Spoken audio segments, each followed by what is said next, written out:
buenos días. Hoy te voy a hablar sobre el libro de Hábitos Atómicos, que no sé si te lo has podido leer o si lo has visto en alguna librería o por ahí, porque tuvo un boom y se puso como muy de moda. El mío es esta es la portada, ¿vale? Y me gustaría hablar de este libro en relación a la práctica de yoga nidra que llevamos haciendo durante 4 semanas más o menos, porque al final el yoga nidra con el propósito lo que logra hacer es llegar a la mente profunda, al subconsciente, al inconsciente y conseguir cambiar hábitos o patrones en nuestro día a día, que son impresiones o samskaras, como había explicado en el primer vídeo del programa de Crea tu Realidad. Entonces, creo que tiene mucha relación el tema de los hábitos con el tema de el propósito de vida, ¿no? Al final, tener ese propósito que te lleva a hacer lo que tu alma te dice que tienes que hacer, se construye realmente, efectivamente, en el día a día a base de hábitos que no le damos importancia a las pequeñas cositas que hacemos cada día, pero al final es lo más importante y lo que según va pasando el tiempo va a ir construyendo eso que queremos construir, ese propósito que deseamos que se materialice. La base de ese propósito son los hábitos. No es un acto grande, un acto heroico que hagas una vez, como tirarte en paracaídas o algo así, sino que es pequeños actos chiquititos que se hacen cada día, cada día, cada día. Eso es lo que realmente marca la diferencia. No es un gran acto heroico de un día. Entonces, vamos a comenzar hablando de este libro, de Hábitos Atómicos. Yo tengo marcado aquí algunas páginas que me han parecido importantes. Por ejemplo, voy a enseñar este gráfico, que es la meseta de potencial latente. Es lo que tú crees que debería pasar cuando adquieres un nuevo hábito y lo que realmente pasa. No es un crecimiento. Es como que lo que tú crees que, a ver si se ve, lo que crees que debería suceder es algo lineal, es la línea diagonal recta, y realmente no es recta, sino que es exponencial, como cuando haces x al cuadrado. No sé si se acuerdan de la gráfica de x al cuadrado, que es la que sube hacia arriba. Es como que se dispara hacia arriba como un cohete. Solemos suponer que el progreso se da de manera lineal y ascendente. Por lo menos esperamos que suceda rápido. En la realidad, los resultados de nuestros esfuerzos suelen tomar tiempo y retrasarse. No es sino meses o incluso años después cuando nos damos cuenta del verdadero valor de todo el trabajo que hemos realizado. Esto puede tener como resultado un abismo de desilusión, porque al principio parece que no se avanza nada. Si te fijas en la gráfica, al principio está casi pegado al cero. Después de un tiempo sin ver resultados, sin que parezca que nada cambia, cuando de repente todo cambia de golpe. Y si no eres capaz de mantenerlo durante ese tiempo, te enfrentas a la desilusión y mucha gente lo deja, ¿no? La gente se siente descorazonada tras haber invertido semanas o meses de trabajo duro sin experimentar ningún resultado. Sin embargo, ese trabajo no se ha desperdiciado, siempre se va acumulando. No es hasta mucho tiempo después cuando el verdadero valor del esfuerzo previo es revelado. Por ejemplo, la práctica de meditación, la práctica de silencio, es una práctica acumulativa, acumula sattva, que es energía de paz, de bienestar, que no es que se pierda, no es que pierdas el tiempo por estar haciendo eso, sino que siempre se va acumulando y nunca es una pérdida de tiempo. Tampoco es que tengamos que hacer las cosas siempre buscando resultados, sino simplemente por acumular ese silencio interno. Al final se va a notar. Pero como consecuencia, no como fin en sí mismo, sino como una consecuencia natural. Entonces, también me gustó bastante esta gráfica que dice las 3 capas del cambio de conducta: identidad, procesos y resultados. ¿Qué quiere decir esto? Que normalmente cuando queremos cambiar algo, por ejemplo, quiero adelgazar, ¿vale? Dices, quiero adelgazar, entonces esos son los resultados. Luego piensas en los procesos. ¿Cómo voy a hacerlo? Pues voy a salir a correr y pa. Y quizás después de mucho tiempo haciendo ese proceso, se consigue un cambio de identidad y dices, yo soy una persona que corre, ¿no? Te cambian la identidad, porque tus hábitos definen tu identidad al final, ¿no? Entonces, se pueden hacer los hábitos basados en resultados, que quiere decir, va desde el resultado, desde lo superficial a lo profundo, que es la identidad, o al revés, hábitos basados en la identidad. Va desde el centro, desde la identidad, a los procesos y a el resultado. Y este es el que estamos buscando, el cambio basado en la identidad. Porque no está el enfoque en lo que quieres lograr en el resultado, sino en quién tú te quieres convertir, en el cambio de identidad que necesitas hacer para conseguir esos resultados como consecuencia natural, a través de esos procedimientos. Pero lo importante no es ni los resultados ni el procedimiento, es la identidad, el cambio de identidad que se produce. Por ello, en el Yoga Nidra hacemos ese cambio de identidad, ¿no? Por ejemplo, los sankalpas, los propósitos de algunas personas fueron: yo estoy en paz, yo estoy tranquila, yo estoy sana. Y eso es el cambio de identidad que luego se traduce en procesos, en cosas que haces en tu día a día, en hábitos, y luego se transforma en resultados. Resultado en este caso sería estar sana, estar tranquila, estar en paz, dormir bien, ¿no? Esos serían los resultados, pero se parte desde la identidad, del cambio de identidad, ¿vale? Imagina a 2 personas que están intentando dejar de fumar. Cuando se le ofrece un cigarro a la primera persona, dice: no, gracias, estoy intentando dejar de fumar. Suena como una respuesta razonable, pero esta persona todavía cree que es un fumador.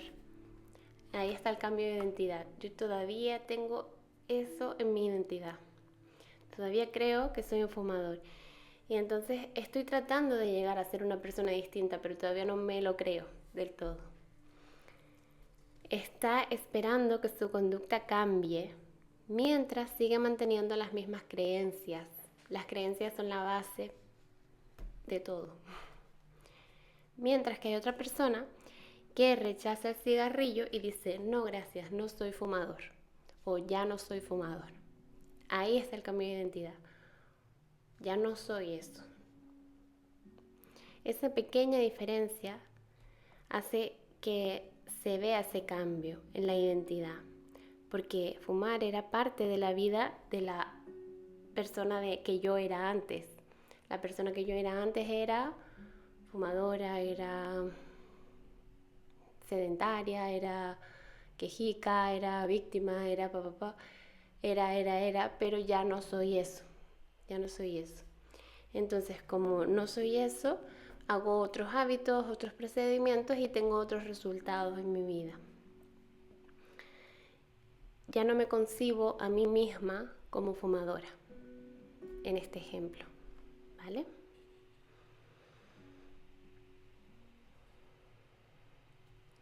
Si piensas, quiero estar más flaca, te estás pensando en el resultado. Si hago esta dieta, si hago este deporte, voy a estar más flaca. Entonces te centras en el proceso, pero se olvidan la mayoría de gente de la parte más importante, que es el cambio de identidad. ¿Vale? Esto es muy importante y es la base de todo el libro. Luego el libro habla sobre muchos ejemplos, sobre diferentes hábitos, trucos para adquirir nuevos hábitos, y te dice 4 leyes para tener buenos hábitos, incorporar nuevos hábitos en tu vida. La primera ley es hacerlo obvio, que hacer ese nuevo hábito que quieres hacer en tu vida, por ejemplo, meditar, que sea algo obvio, que no puedas olvidarte, ¿no? Por ejemplo, puedes hacer un diario o registrar, escribir, de alguna manera que quede registrado que cada día lo has hecho. O puedes hacer la estrategia de decir exactamente en qué momento de tu día lo vas a hacer. Como por ejemplo, voy a hacer esta meditación en concreto a las 7 de la tarde en el sofá del salón. Súper detallado. Cuanto más detallado y más concreto lo hagas, más fácil es que lo lleves a cabo. Si lo haces de forma que no sea tan detallado, sino simplemente, por la tarde voy a meditar, pero no sabes ni cuál vas a hacer, ni sabes a qué hora, ni sabes en qué lugar, lo más seguro es que no lo hagas, porque tenemos montones de intenciones, de cosas que nos gustaría hacer, de cosas que dejamos a medias, como libros o cualquier cosa que te gustaría hacer, pero al final, si no pones claramente en qué día lo vas a hacer, a qué hora, en qué lugar, muchos detalles, muy claro, muy concreto, lo más seguro es que no lo hagamos. Y más hoy en día que estamos sobreestimulados y tenemos tantas formas de aprender y de experimentar cosas, y con el tema de las redes sociales también. Entonces es muy necesario tener este autocontrol para no distraernos y mantener el foco. Otra cosa que dicen de esta primera ley es acumular hábitos.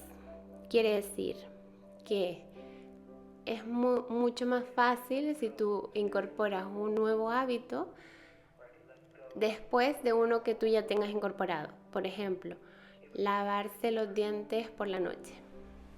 Si tú ya tienes incorporado que siempre antes de dormir te lavas los dientes, es mucho más fácil que digas, después de lavarme los dientes voy a hacer esta meditación, o voy a, no sé qué nuevo hábito querrías hacer, o por ejemplo ir a correr por la mañana. Decías, pues puedes decir, por la mañana me tomo el café, siempre, esto ya lo tengo incorporado como un hábito, pues justo después de tomarme el café voy a ir a correr. Esa es una manera de acumular hábitos, porque es añadirlo a un hábito que tú ya tienes. Y importante también diseñar el ambiente. El ambiente quiere decir cómo dispones los elementos en tu casa para prepararte para lo que quieres hacer. Por ejemplo, si quieres correr, ponerte las zapatillas para correr visibles, muy visibles ahí, que las puedas ver. O si quieres tocar un instrumento, por ejemplo, tocar la guitarra, siempre la tienes ahí pero nunca la tocas, siempre se te olvida o yo qué sé, pues un truco es ponerlo visible, ¿sabes? Lo pones en un sitio que se vea claramente que está ahí, no te puedes olvidar. Y no solo eso, sino que además te pones qué día, qué hora, qué momento, qué lugar lo vas a tocar. Todo muy definido, muy claro. De esa forma es muy difícil que no lo hagas. ¿Vale? Otra ley para crear buenos hábitos es hacerlo atractivo, que sea algo que te motive a hacerlo, y quizás te puedes como dar un pequeño premio a ti mismo después de hacerlo. Otra es hacerlo sencillo, que quiere decir pues simplificarlo, ¿no? Y no poner más pasos de lo necesario cuando vas a, por ejemplo, a salir a correr, no tener que buscar la ropa en otro sitio, o no sé qué, no tener que hacer muchas cosas antes o del proceso, ¿no? Antes de hacer el hábito, sino que sea algo como más instantáneo, que lo vayas cogiendo rápido, solo para que el cerebro se vaya quedando con eso. Otro truco que dicen es hacerlo 2 minutos, solamente 2 minutos. Por ejemplo, si quieres salir a correr, te pones los zapatos, te pones la ropa, sales 2 minutos y vuelves. Que obviamente no vas a correr nada en 2 minutos, pero es solamente para coger el hábito. Porque cuando tú ya coges el hábito y ya, pan, te pones la ropa, sales, pan, te pones la ropa, sales, todos los días, ya tienes el hábito. Y lo que queremos conseguir es no pensarlo. ¿Sabes? Que tú por la mañana te levantes y no digas, ay, hoy lo hago, no lo hago, tal. Sino que sea automático ya. Que ni siquiera lo tengas que pensar. Entonces eso se consigue así, como empezando por 2 minutos. Después de un tiempo haciéndolo 2 minutos, pues le pones 10 minutos y así. Después de unos meses o pues le pones 20 minutos. Y así muy poco a poco, muy progresivo, sin exigirnos demasiado, pero sí dándole esas instrucciones a nuestro cerebro de que se vaya quedando con todos estos hábitos que queremos incorporar. ¿Vale?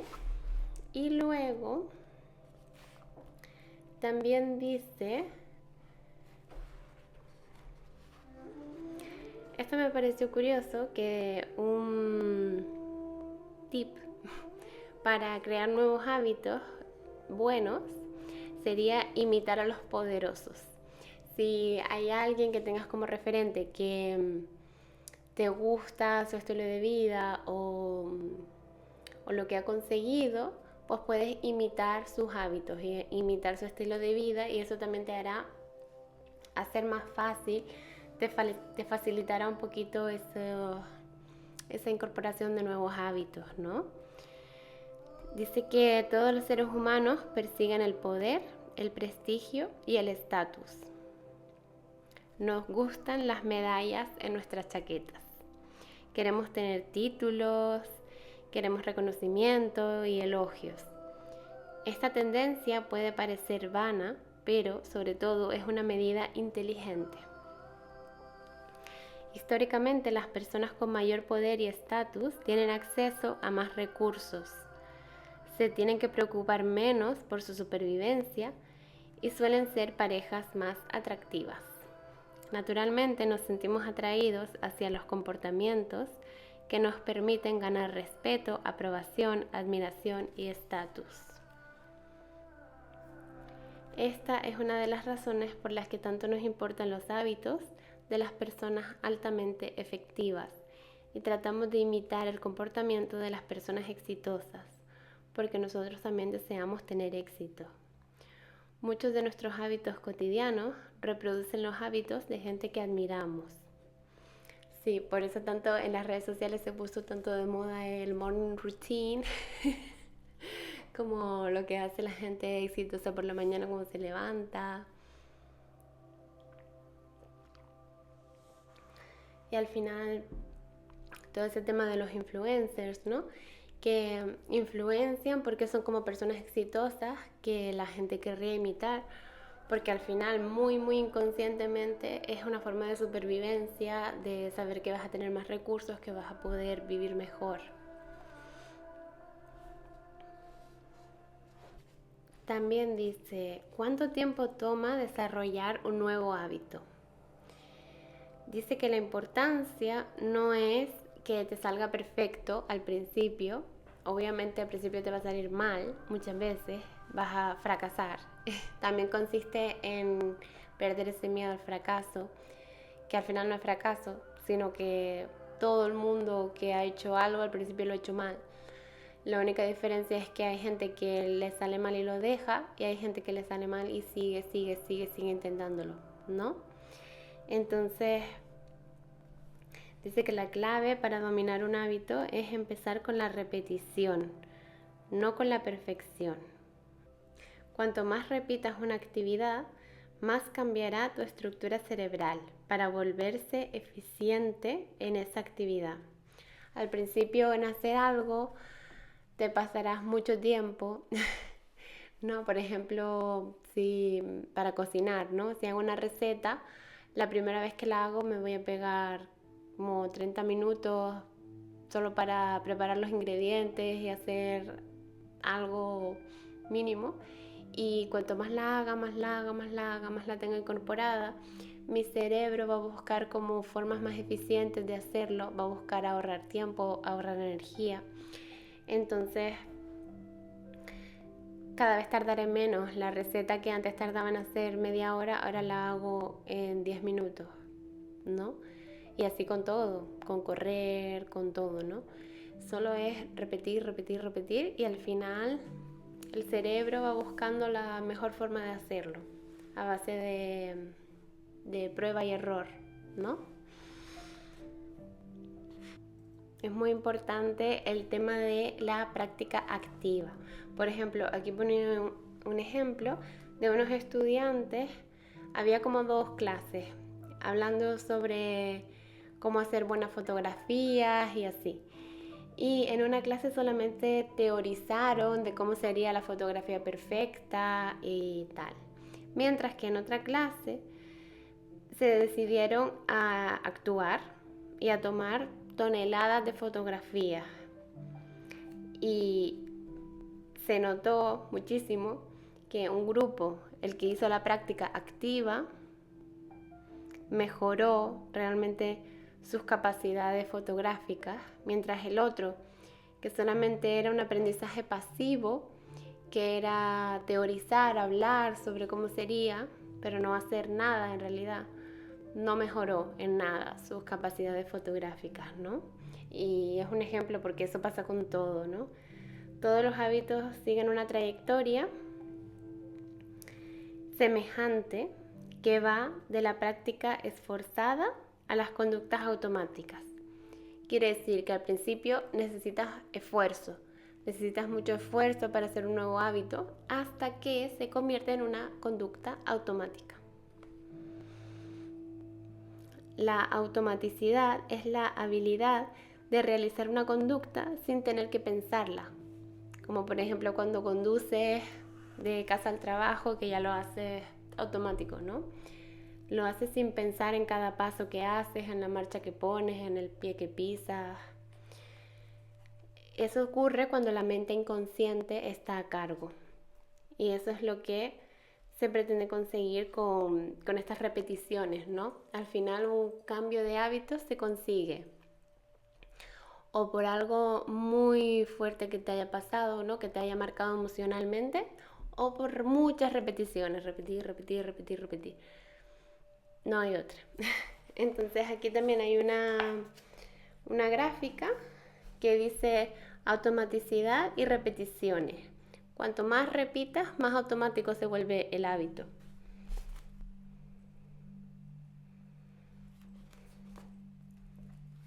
Al principio se requiere mucho esfuerzo y concentración para hacer ese hábito, por ejemplo, cocinar.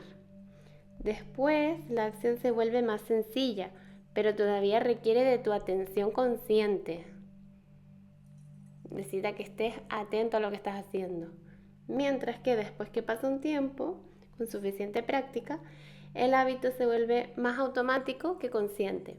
Ya pasa a ser la mente inconsciente la que está a cargo. Es como un umbral, como una puerta que se pasa hasta que llegas a eso, a que la mente inconsciente esté a cargo. Cuando pasas ese umbral, ya el hábito ya es parte de ti y ya está en tu identidad, ¿no? Dice que la pregunta de cuántas veces hay que repetir un hábito para que se vuelva automático, no es importante el número de veces, la cantidad de veces que necesitas hacer algo, sino lo trascendente es que decidas actuar y hagas lo necesario para progresar hacia tu meta. Tienes que acumular suficientes intentos exitosos hasta que la conducta esté firmemente integrada en tu mente. Suficientes intentos exitosos. También habrá intentos que no sean exitosos, pero como que la mente necesita un poco de satisfacción o como algún premio de saber que lo está haciendo bien, y entonces ya se va quedando como más grabado en la mente. Dice aquí, si tu meta es hacer 100 flexiones diariamente, necesitarás mucha energía. Al principio, cuando estás motivado y entusiasmado, quizás reúnas la voluntad para comenzar, pero después de algunos días, esa enorme cantidad de energía te hará sentir exhausto. Por el contrario, si te atienes al hábito de hacer una flexión a diario, eso no requiere prácticamente ningún esfuerzo para empezar. Cuanta menos energía requiera un hábito, es más probable que lo adoptes. No vayas de 0 a 100 en un minuto, sino que adopta un hábito, pero que no te suponga mucho esfuerzo. Y empiezas poco a poco, como te decía, por 2 minutos, una flexión. Cuando ya tengas ese hábito automático, ya le vas poniendo más esfuerzo, porque solamente al hacer una flexión no te va a requerir esfuerzo físico, quizás, pero sí mental, de concentrarte, de hacerla, de llevarlo a la práctica activa, hasta que lo tengas automatizado. Dice, tú no quieres el hábito por sí mismo. Lo que verdaderamente quieres es el resultado que se obtiene tras poner en práctica el hábito. Es crucial que tus hábitos sean sencillos de realizar y que los hagas aunque no tengas ganas. No depender de la motivación es muy importante, porque la motivación es muy volátil. Es como un fuego a lo loco que de repente está muy fuerte, de repente se va con mucho aire. Y lo importante en realidad es tener un fuego que no sea muy grande, que sea pequeño pero estable, que se mantenga en el tiempo. Eso es lo que te hará incorporar esos hábitos. En cuanto a la forma de eliminar los malos hábitos, también da algunos consejos que son lo contrario de la primera ley que expliqué antes, ¿vale? Entonces sería hacerlo invisible. Si hay algo que quieres dejar de hacer, por ejemplo, beber cerveza, vamos a esconder la cerveza, no comprarla, o si la has comprado, tal, o si es de otra persona de tu casa o algo, hacerlo invisible, que tú no lo veas, que no tengas esa tentación, o el móvil, el mirar el Instagram todo el rato, ¿no? El scroll infinito. O te quitas la aplicación o escondes la aplicación en otro lado, más como otra pantalla, más lejos, de forma que sea un poquito invisible, que no lo tengas tan al alcance y tan fácil de hacer, que no te salga automático. Hazte lo difícil, ¿vale? Tienes que hacer que las cosas buenas que quieres incorporar te sean muy fáciles, muy sencillas, que no haya ninguna fricción al hacerlo, ni tensión, que sea sencillo, sin mucho esfuerzo, mientras que los malos hábitos que quieres quitar, todo lo contrario. Que tengas que hacer un esfuerzo para hacerlos, que no te sea tan fácil y tan sencillo, que no lo tengas en la mesa ahí tan fácil de coger, sino que tengas que hacer un esfuerzo, que te tengas que levantar, que tengas que algo que no te guste hacer, algo que te cause fricción, que te cause tensión para hacerlo. Así realmente te será más difícil. Te lo tendrás que pensar y ya no será un hábito tan automático. Hacerlo poco atractivo, hacerlo difícil y hacerlo insatisfactorio. Todo lo contrario, ¿no? Pues esos son los consejos de este libro, que es muy bueno. Ya lleva muchísimas ediciones, es como un bestseller. Y también te quería comentar otro libro que me estoy leyendo, que va sobre los chakras. Es en inglés y habla sobre los chakras, que son los centros energéticos del cuerpo, y las drogas asociadas a cada chakra. Y lo quería comentar también porque, bueno, los chakras, para quien no sepa, tenemos 7 chakras principales. El primero está en el perineo, tiene que ver con la supervivencia. El segundo está debajo del ombligo, un poquito hacia adentro. Tiene que ver con la dulzura de la vida, el placer, la capacidad de creatividad también. El tercer chakra está en la boca del estómago. Tiene que ver con el liderazgo, con el poder personal. El cuarto chakra está en el corazón. Tiene que ver con la capacidad de amar incondicionalmente a otras personas, a pesar de que te hayan hecho daño, a pesar de que no las conozcas, a pesar de que tengas conflictos con ellas. Tener la capacidad de amar incondicionalmente, sin condiciones. Luego está el chakra de la garganta, que tiene que ver con la comunicación, con la palabra. Y luego está el chakra del tercer ojo, que es la capacidad de ver lo que no se ve con los otros 2 ojos, de ver lo invisible, la intuición, los mensajes del alma. Y el último chakra, que está en la coronilla, es el loto de 1000 pétalos. Y ya es como la conciencia superior, lo que te conecta con el poder superior. Bueno, entonces habla un poquito sobre las drogas que se relacionan con cada chakra. En el primer chakra habla sobre la heroína y dice que, según su experiencia, según lo que él ha estudiado, que se llama Gregor Mahele, que vive en Australia, y me parece bastante interesante lo que dice, que lo ha vivido en experiencia propia y además lo ha estudiado teóricamente. Dice que una persona que ha tenido un buen vínculo completo con su madre durante los primeros años de vida no tiene peligro de convertirse en un adicto a la heroína. Pero quiero decir, como que los que no han tenido ese contacto, ese vínculo con la madre a los primeros años, el primer chakra, que es la base, que es la supervivencia, no está bien, está desequilibrado. Entonces, a través de esta droga buscan ese contacto de... habla también como que es un poco como un cerebro reptiliano. El primer chakra es como nuestros orígenes, antes de ser mamíferos, éramos reptiles.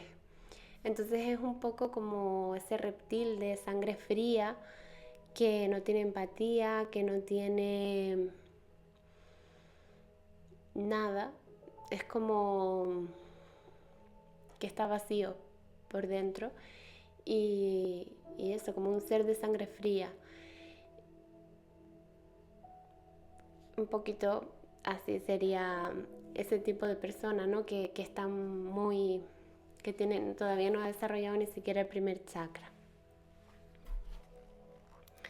Realmente habla de todos los opiáceos, son los que se relacionan con el primer chakra. Dice que hay estudios que demuestran que menos de un 10% de todos los usuarios de opiáceos se convertirán en adictos. Realmente no es tan fácil convertirse en adicto de estas sustancias, a no ser que tú ya tengas esa predisposición por la forma en la que has sido criado, seguramente. En cuanto al segundo chakra, es el chakra del sacro, de color naranja, y se relaciona con nuestra etapa mamífera, ¿no? Es como ese momento de construir la tribu, de estar en familia, del vínculo familiar. Y es como que el sentido de la identidad te lo da tu familia o la gente de tu comunidad. Y la droga de este chakra es el alcohol. Porque el alcohol hace que las personas que tienen este chakra desequilibrado, que no tienen esas emociones mamíferas, ¿no? Como que se suprimen mucho, por ejemplo, el llorar, el sentir, el expresar sus emociones, a través del alcohol pueden hacerlo.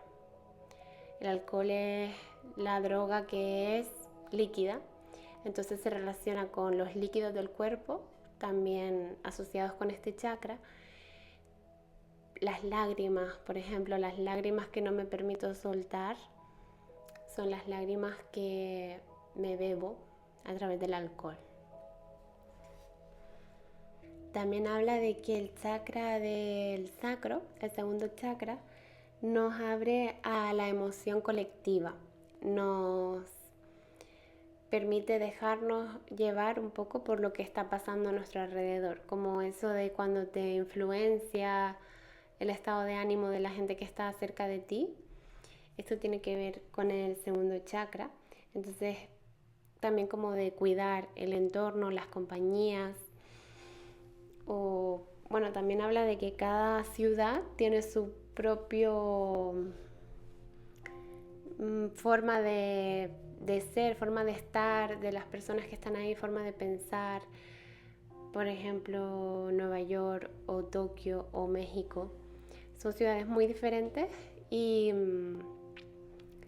solo con estar ahí ya notas esa forma de pensar diferente y puedes sentirla, ¿no? Como los deseos o los miedos de ese grupo de personas son muy diferentes a los de otra ciudad. Habla también de esto como si fuera una contaminación. Nos podemos contaminar del estado en el que están otras personas.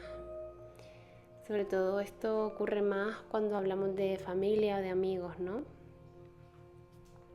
Dice que en nuestra evolución espiritual, nuestro sentido del yo se expande.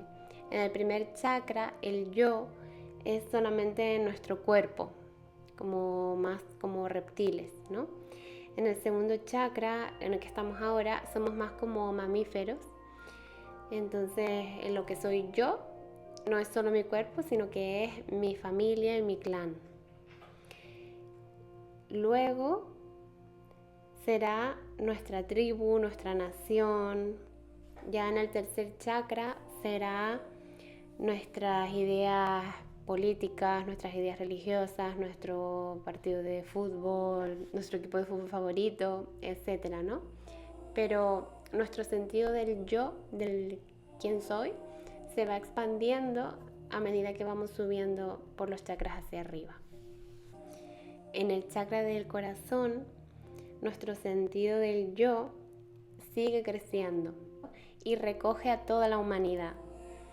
Me doy cuenta de que no hay una separación entre yo y los demás, que todos somos parte de algo más grande.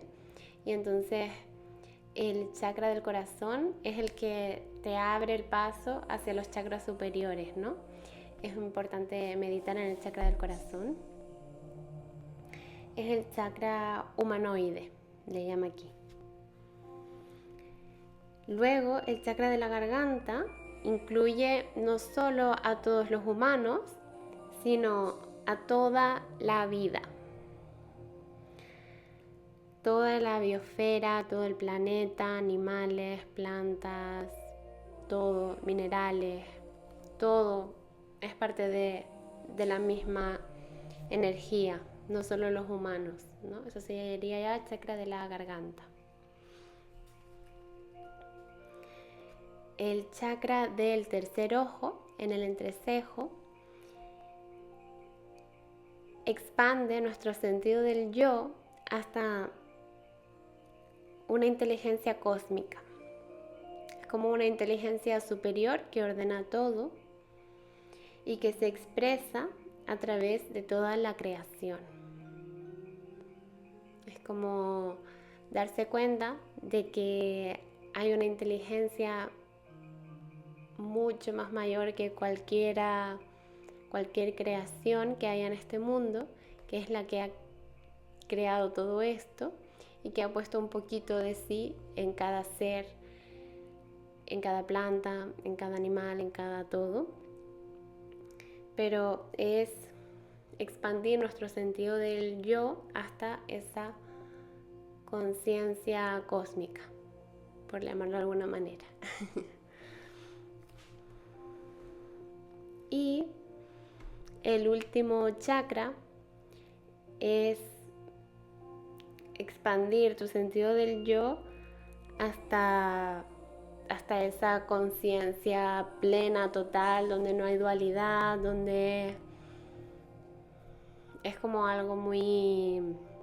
Dice que cuando ya llegas al chakra de la corona es cuando ya como que has logrado todo, quiero decir, que ya no hay mucho más que hacer en la vida material. Es como ya cuando vas a morir, por así decir.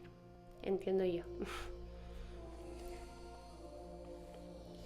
Dice que esta evolución y esta expansión del sentido del yo no es fácil, no es suave de realizar. No pienses que es como un camino fácil.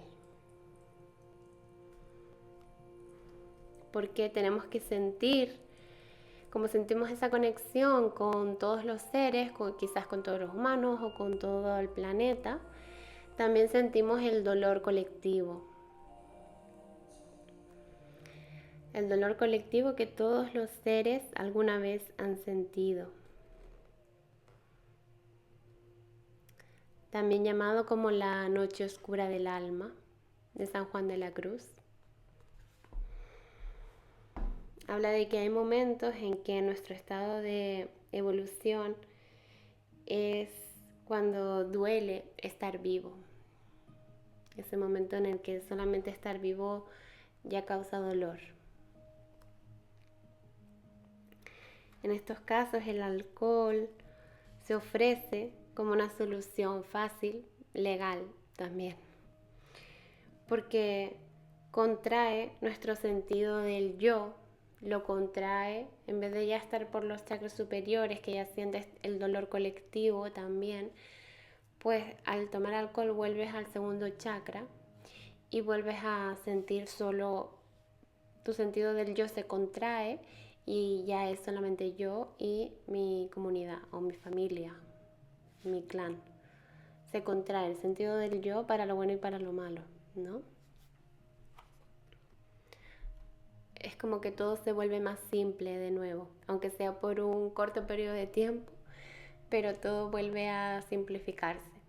Entonces hay veces que uno siente que no puede sostener tanta emoción o que es demasiado lo que siente y busca estas drogas para simplificar todo, aunque sea por un periodo pequeño. Obviamente no se recomienda, y con prácticas de yoga, de pranayama, con una sadhana, que es una práctica regular, se puede conseguir todo esto de forma que no requiere ningún tipo de droga, que no tiene ningún efecto secundario, pero sí requiere esfuerzo. Requiere un esfuerzo y unos hábitos, construir esos hábitos de los que hablaba al principio. Pero es mucho más fácil simplemente ir a la tienda, comprar lo que sea o comprarlo en otro sitio y hacer eso, tomar eso sin ningún esfuerzo. Lo difícil, pero lo que luego tiene una recompensa mucho mayor, es cultivar esta sadhana, esta práctica regular. La droga del tercer chakra, que es la del poder, es la cocaína. La cocaína, el speed, el crack, el cristal, la metanfetamina, todas estas drogas, el café también, que son como para agrandar tu ego, como para ser más líder o tener más confianza en uno mismo, entre comillas.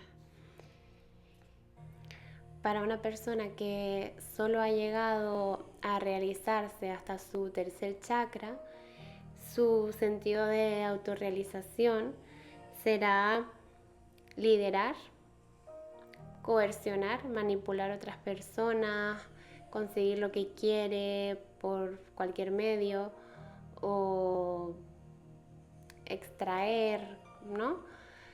Colectivamente estamos en este momento en el tercer chakra. Colectivamente, en cuanto a países, en cuanto a gobiernos en general, que el colonialismo, el extraer recursos de la tierra ilimitadamente sin control, todo esto tiene mucho que ver con el tercer chakra. Dice que este tipo de drogas tienen que ser muy evitadas por gente que tenga aspiraciones espirituales, porque te dejan el prana, la energía vital, en el tercer chakra, aquí abajo. Te lo dejan ahí, no permiten que suba, no permiten que se desarrollen los otros chakras superiores, hace que se quede ahí. Entonces es muy que se debería evitar totalmente. También dice que es muy importante que hay que activar los chakras por orden. No podemos ir al chakra del tercer ojo directamente sin haber activado los anteriores.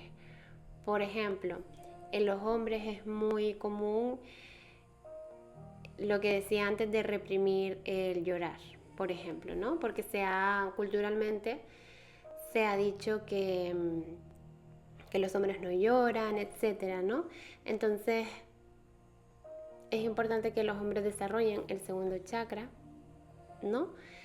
Y las mujeres el tercer chakra, la capacidad de liderar, de ser jefas, de ser líderes, sin manipular, solamente dejando claro su papel, su rol, sin hacerlo por debajo, haciendo técnicas raras como de víctima o de manipulación secreta, escondida, pasiva, sino es importante desarrollar este chakra, el tercero, en las mujeres para poder pasar al del corazón, porque si pasamos al del corazón sin haber pasado por el tercero antes, no sabremos poner límites y dejar claro nuestra posición, nuestro papel, porque estaremos, el chakra del corazón es como que ama a todo el mundo incondicionalmente,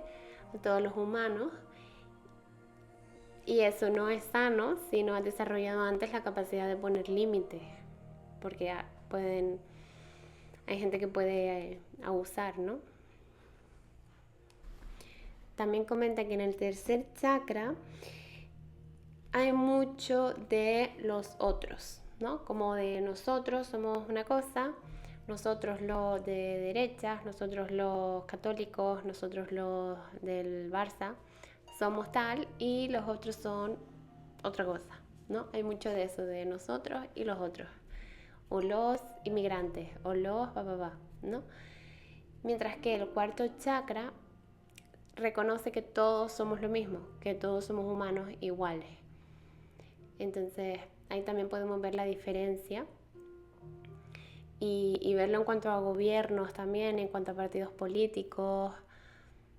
Por eso decía que estamos en este tercer chakra por ahora mismo, pero esta revolución que está habiendo ahora mismo en cuanto a ideologías, a nuevas formas de ver el mundo que están viniendo, nos van a empujar a ir hacia un mundo regido por el cuarto chakra. Vale.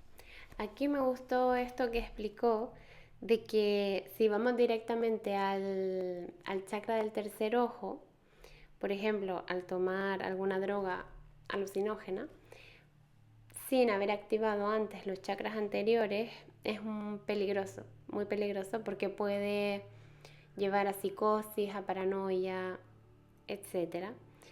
Dice que al abrir el tercer ojo podemos tener visiones como un número infinito de seres siendo exhalados,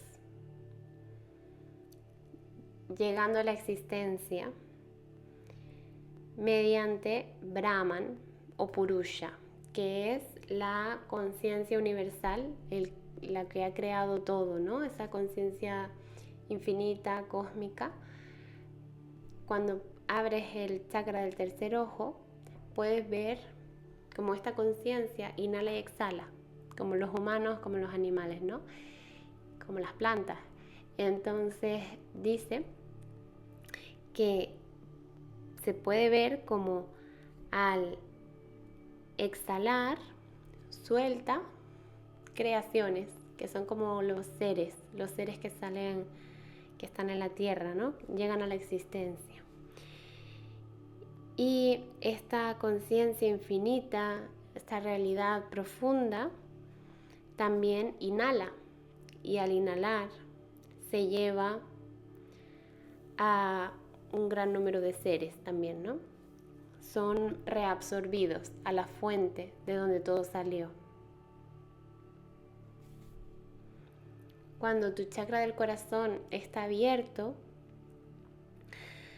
hay una increíble libertad en esta visión y puedes ver que el estado del ser eterno de todos estos seres no cambia en ese proceso, no es la muerte, sino que su estado de ser, su energía vital no cambia en ese proceso de ser inhalado, ser creado, ser exhalado y ser reabsorbido. No cambia su estado del ser. Pero si tienes estas visiones con el chakra del corazón cerrado, estas mismas visiones del chakra del tercer ojo pueden ser tu destrucción. Estas visiones se pueden tener sin ningún tipo de droga, sin ningún tipo de alucinógeno, simplemente con prácticas yógicas, con sadhana, con pranayama, con meditación. Puedes llegar a ver esa realidad, ¿no? En cuanto a la droga del cuarto chakra del corazón, es el éxtasis. Nombra aquí el éxtasis o el MDMA. Porque se siente como ese amor hacia todas las personas, tienes como ganas de tocar a todo el mundo, de abrazarles, como que sientes ese amor, ¿no? Que se siente cuando tienes el cuarto chakra activo. Dice que el chakra del corazón puede ser puro. Por ejemplo, usamos la expresión de tener un corazón puro. O puede tener sentimientos bajos, por llamarlo de alguna forma, como avaricia, envidia, ambición, competitividad. El corazón se limpia absteniéndonos de tener esos pensamientos tóxicos y esas emociones bajas como venganza, deseo, ambición, aversión, celos. La mayoría de estas emociones se producen de forma subconsciente, pero podemos llegar a abstenernos de tener esos pensamientos, desarrollando un corazón cada vez más puro. La ambición nos dice que tenemos que querer cada vez más. Siempre empuja a la felicidad al futuro. Cuando consigas el siguiente objetivo, por fin serás feliz. Y el siguiente, y el siguiente, y el siguiente. Y empuja la felicidad o la dicha a un momento que nunca va a llegar. Mientras que no se detiene en el momento presente, en el aquí, en el ahora, en valorar lo que ya tenemos, que es mucho.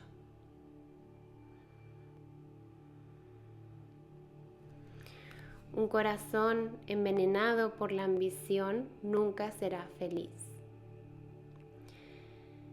Solo tendrá más objetivos, más ambiciones, e incluso cuando muera,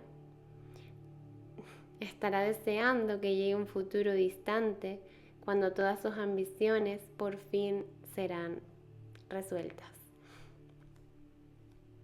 Mientras que el contentamiento, santosha, significa darse cuenta de que el corazón, la conciencia pura, siempre está completa.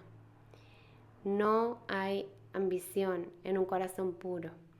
No hay objetivo, no hay el querer convertirse en algo para estar completo por fin. Ya estamos completos. El contentamiento nos lleva a un aquí y una ahora triunfante, exitoso, de pura conciencia.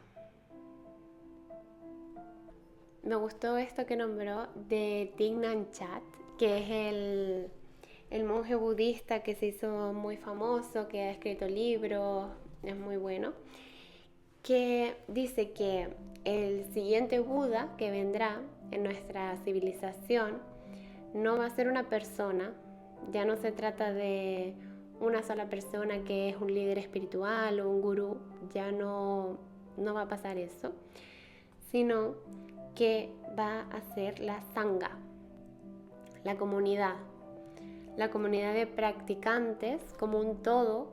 Esos van a ser el próximo Buda. No va a ser una persona, va a ser la comunidad de practicantes espirituales.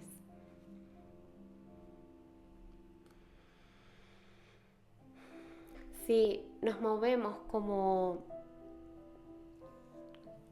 humanidad entera hacia el cuarto chakra, chakra del corazón, dejamos un poquito atrás el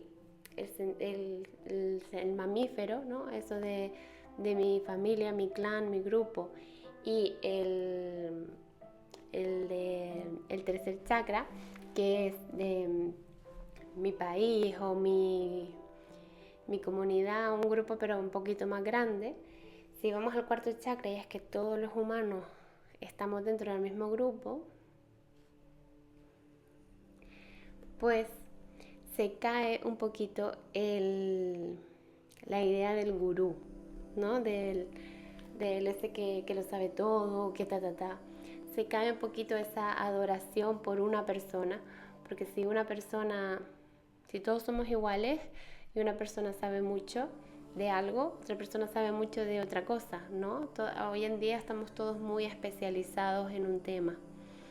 Entonces, por eso es el poder del grupo, de la comunidad, porque cada uno aporta algo.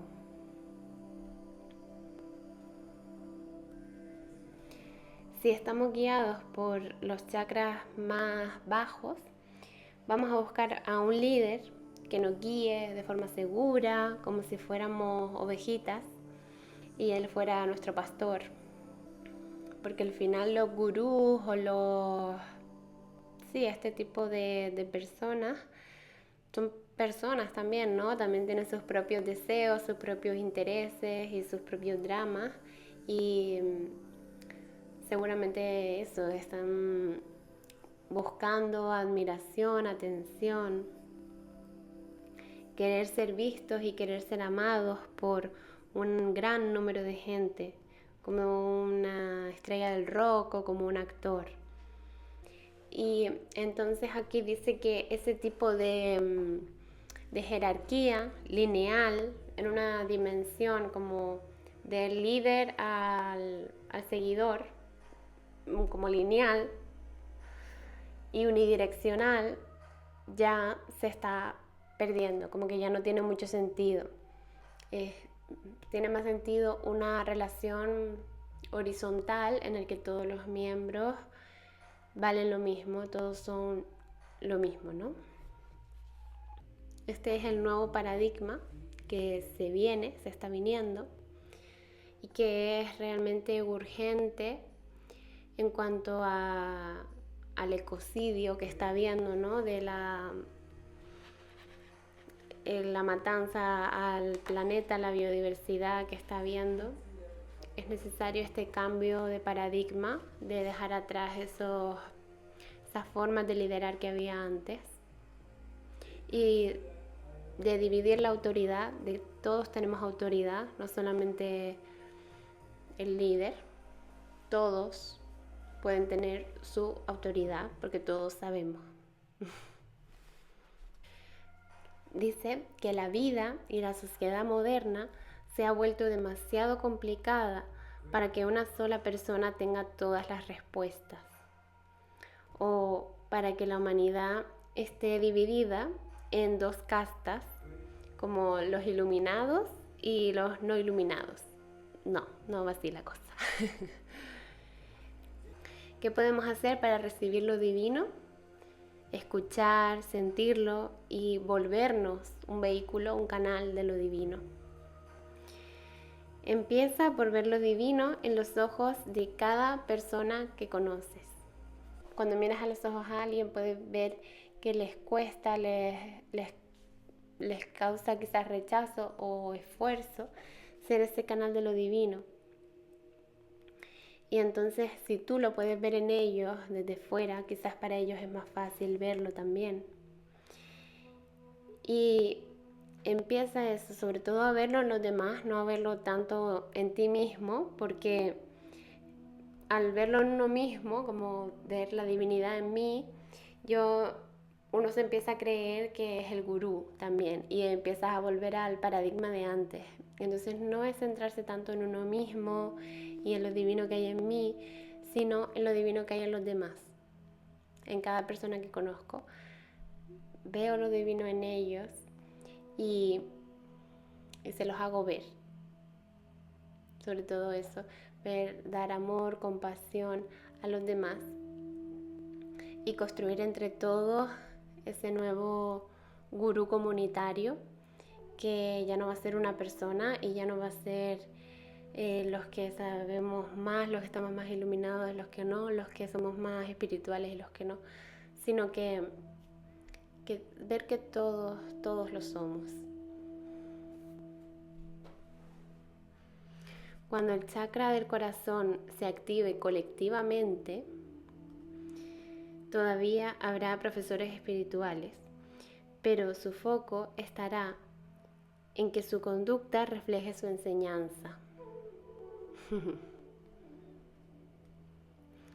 ¿Cómo interactuamos unos con los otros?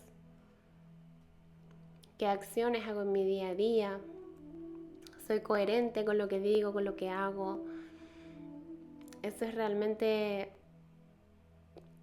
llevar la espiritualidad al día a día, y ser un profesor espiritual es más eso que dar lecciones, enseñanzas y satsangs de cosas teóricas que no se entienden mucho y que haya un montón de gente adorándote sentada, postrándote a sus pies, ¿no? Opino yo. Lo más importante es cómo tratamos a las otras personas. Solo mediante mi conducta puedo ver lo divino en ellas. Es dejarse de ese paradigma, de ese sistema anterior, que era como, ¿cómo puedo yo ser más espiritual? ¿Cómo puedo yo iluminarme? ¿Cómo puedo yo atraer la gracia de lo divino? Y es como dejar a un lado el yo. Ya, ¿sabes? Es como dejar de ser tan arrogante y tan soberbio de yo. El nuevo paradigma no va sobre el yo, va sobre lo colectivo.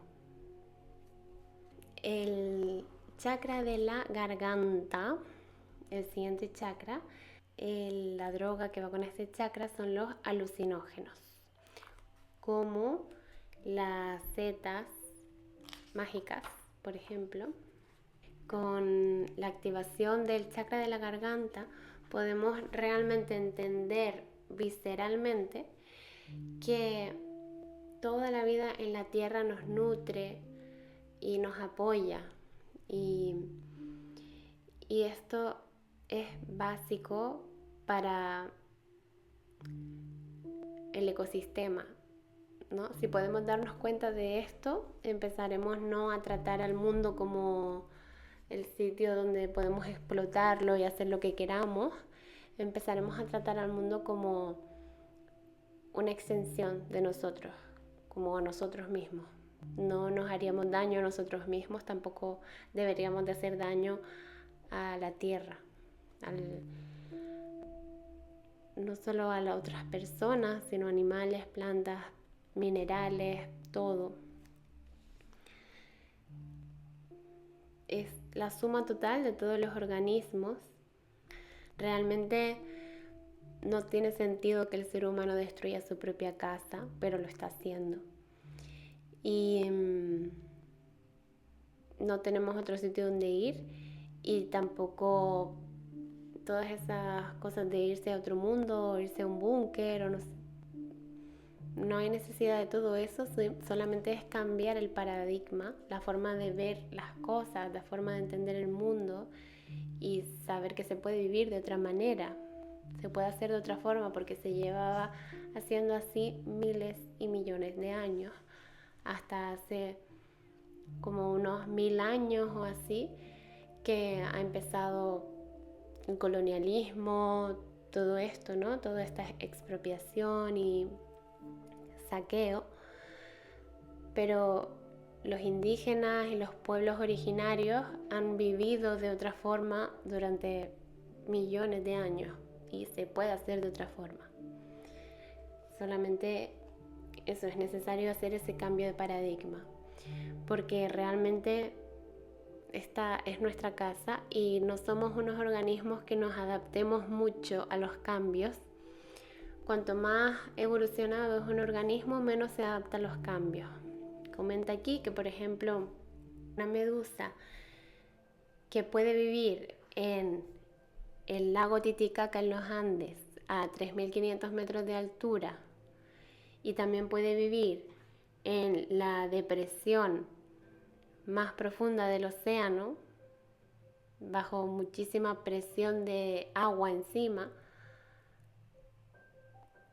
tiene un rango, ¿no? Como que su capacidad de sobrevivir es muy amplia, sobrevive mucho rango, en temperaturas muy calientes, muy frías, muy alto, muy bajo, sobrevive, pero los humanos no.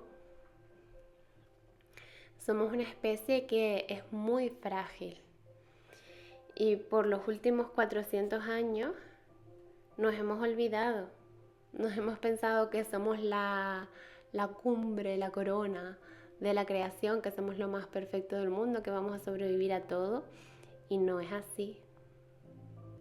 Hay organismos que son mucho más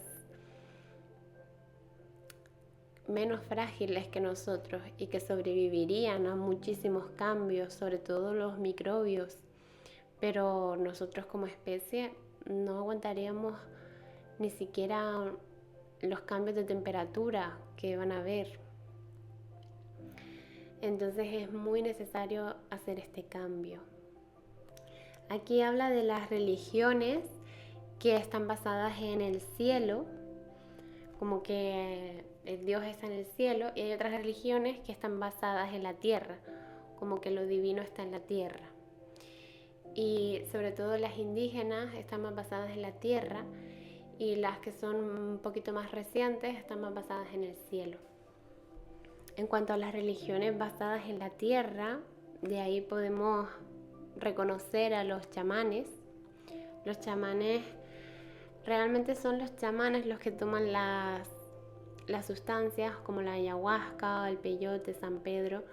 No lo toman la gente que va porque quiere tener una visión, sino que la persona que los toma es el chamán.